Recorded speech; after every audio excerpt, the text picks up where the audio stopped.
मस्साजोगचे सरपंच संतोष देशमुख यांच्या हत्या प्रकरणामध्ये मुख्य आरोपी वाल्मिक कराड याच्या अडचणी आता मोठ्या प्रमाणात वाढलेल्या आहेत। कारण विशेष मकोका कोर्टानं या संदर्भात एक महत्त्वाचं निरीक्षण नोंदवलेलं आहे। या हत्या प्रकरणाचा वाल्मिक कराड हाच मुख्य सूत्रधार असल्याचं निरीक्षण विशेष मकोका कोर्टानं नोंदवलंय।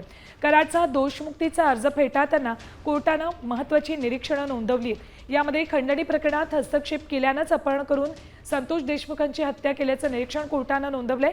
मकोका कोर्टानं नोंदवलेली निरीक्षणं साम टीव्हीच्या हाती लागली। काय म्हटलंय कोर्टानं बघा। वाल्मिक कराड संघटित गुन्हेगारी टोळीचा सदस्य। कराडनं आवाजा कंपनीकडून खंडणी वसूल करण्यासाठी कट रचला। 2 कोटींसाठी कराडनं आवादा एनर्जीच्या अधिकाऱ्यांना धमकावलं। खंडणी प्रकरणात हस्तक्षेप केल्यानंच अपहरण करून देशमुखांची हत्या करण्यात आली।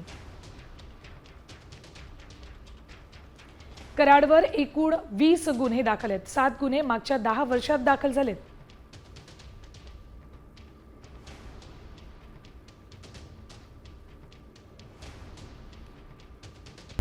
आता isakal.com आहे देशातील नंबर 1 ची मराठी न्यूज वेबसाईट। प्रत्येक अपडेटसाठी isakal.com ला नक्की भेट द्या।